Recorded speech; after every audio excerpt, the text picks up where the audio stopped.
আমার মনে হয় ইন্ডিয়ানরা জাদু জানে। জাদু টোনা কইরা পিচের ভিতরে কোনো কিছু একটা ছু মন্তর ছু ছু মন্তর ছু কালি কুত্তার ঘু কইয়া ফু করে একটা কিছু দেয়। বাংলাদেশ যখন ব্যাট করে পিচ হয়ে যায় বোলিং পিচ।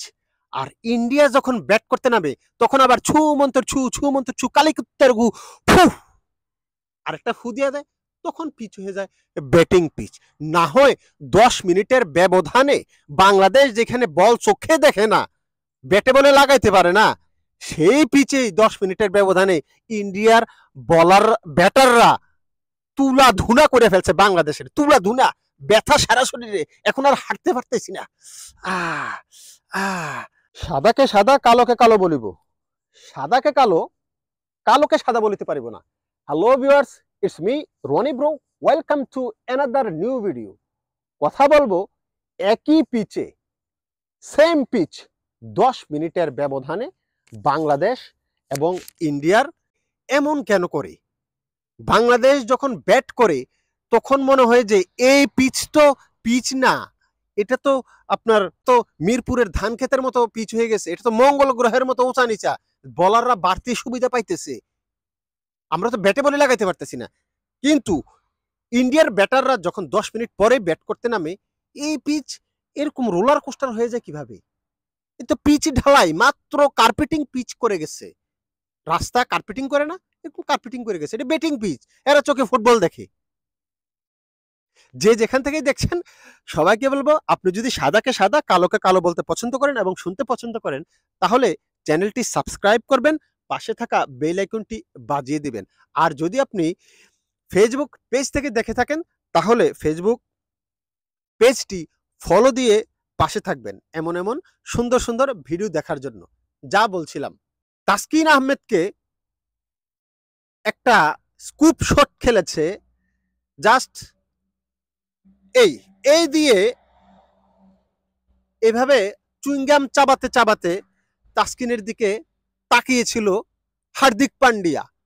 বল কোথায় গেছে, সিঙ্গেল রান নিতে হবে কিনা, এই ধরনের মানে এই ধরনের কোনো মনোভাবই তার ভিতরে দেখলাম না আমি। জাস্ট তাকিয়েছিল সে তাসকিনের দিকে আর চুইংগাম চিবাচ্ছে। অসাধারণ। হিরো হইতে হইলে এই ধরনের হিরো হইতে হয়, যে আমি শট আমি মারছি, ভিলেনকে আমি লাথি মারছি, এই ভিলেন আর উঠা দাঁড়াইতে পারবে না, এই ভিলেন ওইখানে কপুকাত হয়ে গেছে। কনফিডেন্ট একটা ব্যাটসম্যানের কতটুকু কনফিডেন্ট থাকলে যে এই বলটা আমি মারছি, এটা বাউন্ডারি লাইনে চলে যাবে, এখানে কোনো ফিল্ডার নাই, উইকেট কিপারের মাথার উপর দিয়ে মারছি আমি শট, এটাকে বলে কনফিডেন্ট। সে বলটার দিক মানে বলটার দিকে তাকাইলই না, বলটার দিকে তাকাইলই না, যেমন একটা ভাব নিল, এটা হচ্ছে সত্যিকার অর্থের হিরোগিরি, বসগিরি। কি বলবো, একই পিচে বাংলাদেশ ব্যাটারদের এত কুৎসিত ব্যাটিং। এক এক করে যদি আমি বলি, লিটন কুমার দাস, পারভেজ হোসেন ইমন, মাহমুদুল্লাহ রিয়াদ, নাজমুল হোসেন শান্ত।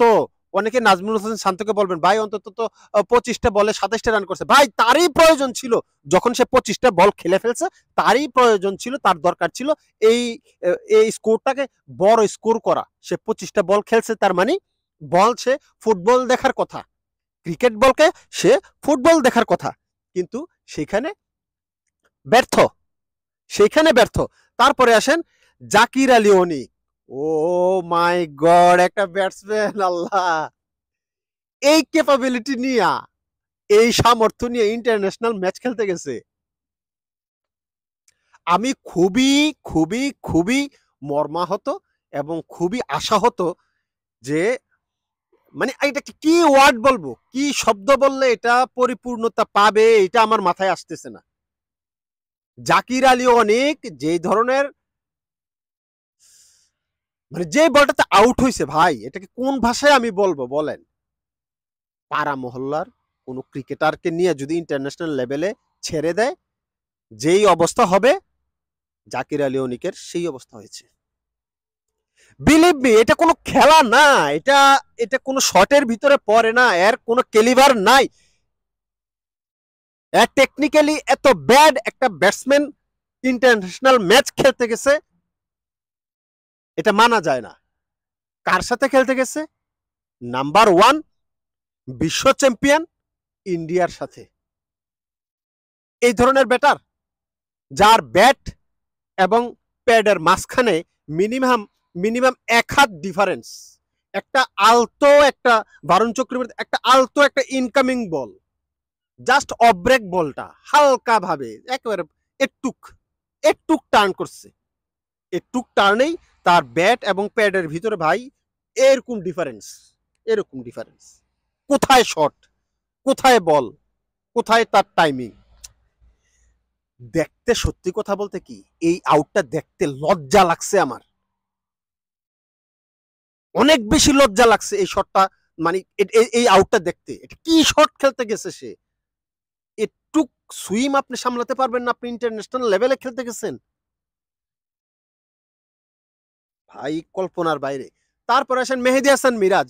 মেহেদী হাসান মিরাজের কথা যদি আমি বলি, অনেকেই বলবেন যে ভাই মেহেদী হাসান মিরাজে তো কিছুটা রান করছে।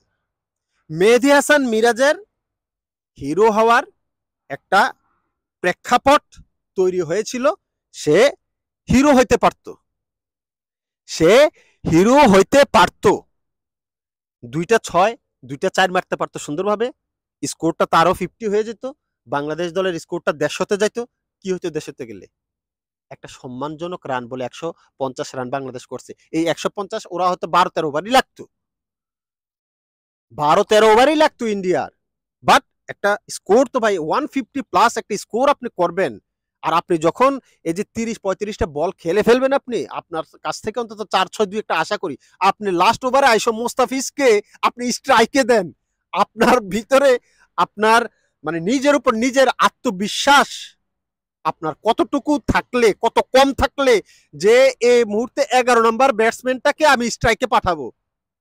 আপনার উপর এতটুকু নিজের বিশ্বাস নাই যে আমি যাই ওইখানে সিঙ্গেল নিব না, আমি 2 একটা 4-6 মারবো? এই বিশ্বাসটা আপনার নিজের উপর নিজে স্থাপন করতে পারেন নাই। অনেকে আমার সাথে দ্বিমত হবে যে ভাই রান তো সেই করছে, ভাই সে রান করছে, সেই তো বল খেলছে, আর যে কিছুটা রান করবে, কিছুটা বল মানে খাবে, সেই তো বড় স্কোর করবে রে ভাই। এক কথায় আমার কাছে মনে হয়েছে জঘন্য, এর চাইতে জঘন্য আর কিছু হইতে পারে না। যেটা বলছিলাম যে এই পিচ ভারতের তারা, আমার মনে হয় ছু মন্তর ছু, ছু মন্তর ছু, কালাকুত্তার ঘু, আমরা ছোটবেলায় বলতাম, বইলা ফু দিতাম। বাংলাদেশকে যখন ব্যাটিং এ পাঠায় এই ধরনের ফু দিয়ে দেয়, আবার ওরা যখন এই ধরনের এই পিচে 10 মিনিট পরে নামে খেলতে, তখন আবার ফু দেয়, না হয় ফুটা তুলে নেয়, দুইটার একটা করে। মানে আপনারা হাসছেন, আমার ভিডিও দেখে হাসছেন, আমি জানি ভাই এটা এটা কেমন ধরনের টি-20 খেলতে গেছে বাংলাদেশ, কার সাথে খেলতে গেছে? খেলায় হার জিত আছে, খেলায় হার জিত আছে, আমরা হারবো, Indian number 1 team, champion team, Bangladesh ranking এর তলানির দেশ, সবকিছু মানলাম। কিন্তু আপনার কাছে মনে হয়েছে কখনো 5টা মিনিটের জন্য বাংলাদেশ লড়াই করতে নেমেছে, বাংলাদেশ ফাইট করতেছে, বাংলাদেশের একটা টার্গেট আছে? কখনো কি মনে হয়েছে? ভাই সত্যি কথা বলতে আমার কাছে 5 মিনিট কি 1 মিনিটের জন্য মনে হয় নাই যে বাংলাদেশ এই ম্যাচে আছে, কিংবা বাংলাদেশ এই ম্যাচটা জয়ের জন্য খেলতেছে, কিংবা নির্দিষ্ট কোন একটা টার্গেট আছে যে আমরা এত স্কোর দাঁড় করাবো, এত রানের ভিতরে এত উইকেট ফেলবো, এই ধরনের কোনো টার্গেট ছিল না, আমার কাছে মনে হয় নাই। ওই কথা একটাই, 10 মিনিটের ব্যবধানে পিচকে ছু মন্তর ছু, ছু মন্তর ছু, কালাকুত্তর গু, কালাকুত্তর গু, ফু। আবার ওরা যখন ব্যাটিং করতে নামে, সাদাকে সাদা কালোকে কালো বলিব, সাদাকে কালো, কালোকে সাদা বলিতে পারিব না, সম্ভব না। দেখলে দেখবো, না দেখলে নাই, দেখলে দেখবো, না দেখলে নাই। প্রতিহিংসামূলক ভিডিও, হিংসাত্মক ভিডিও আমার পক্ষে সম্ভব না। আইসক্রিম ব্যতীত কারো পা চাটিতে পারিব না।